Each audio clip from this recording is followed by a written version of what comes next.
ಅನಾವರಣ. ಹುಣಸಗಿ ತಾಲೂಕಿನಲ್ಲಿ ಸುರಿದ ಗಾಳಿ ಮಳೆಗೆ ನಾರಾಯಣಪುರ ಗ್ರಾಮದ ಯುಕೆಪಿ ಕ್ಯಾಂಪ್ನಲ್ಲಿ ಮರಗಳು ಹಾಗೂ ವಿದ್ಯುತ್ ಕಂಬಗಳು ಉರುಳಿದ್ದು, ಯುಕೆಪಿ ಕ್ಯಾಂಪ್ ಹೌಸ್ ಮನೆ ಮುಂದೆ ಬಿರುಗಾಳಿಗೆ ಮರ ಬಿದ್ದ ಪರಿಣಾಮ ನೀರು ತರುತ್ತಿದ್ದ ಶ್ವೇತಾ ಎಂಬುವವರು ಮೃತಪಟ್ಟಿದ್ದಾರೆ.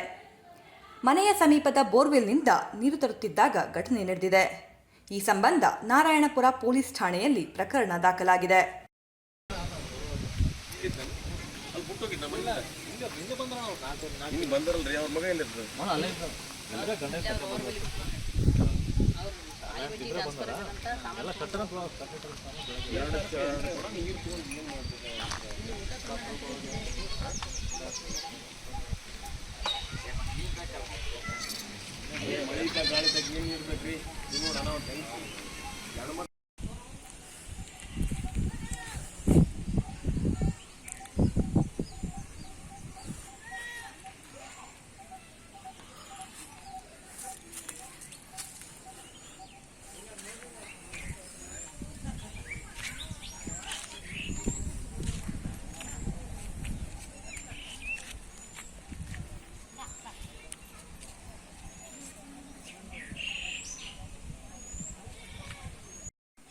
ಸರ್, ಇಲ್ಲಿ ಏನಾಗಿತ್ತು ಸರ್? ಇಲ್ಲಿ ನಿನ್ನೆ ಜೋರಾಗಿ ಮಳೆ ಮತ್ತು ಗಾಳಿ ಬೀಸಿದ್ರಿಂದ ನಿನ್ನೆ ಒಂದು ಅನಾಹುತ ಆಗಿದೆ.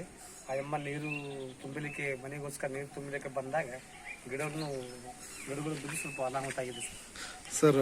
ಎಷ್ಟು ವರ್ಷದ ಹೆಣ್ಮಗಳು ಸರ್? 24-26 ಇರ್ಬೋದು ಸರ್. ಹೌದಾ ಸರ್? ಸರ್, ಇಲ್ಲಿ ಮೇಲಧಿಕಾರಿಗಳು ತಿಳಿಸಿದ್ವಿ ಸರ್, ನಾವು ತಿಳಿಸಿದ್ವಿ. ಅವರನ್ನು ವಿಸಿಟ್ ಮಾಡಿದ್ದಾರೆ, ಎಲ್ಲ ಇದು ಮಾಡಿದ್ದಾರೆ ಸರ್. ಆದಷ್ಟು ದೌಡ ಎಲ್ಲೆಲ್ಲಿ ಅನಾಹುತ ಇದ್ದಿದ್ದು ಮರಗಳನ್ನು ಆದಷ್ಟು ದೌಡ ತೆರವುಗೊಳಿಸೋ ಪ್ರಯತ್ನ ಮಾಡ್ತೀವಿ ಸರ್. Thank you sir.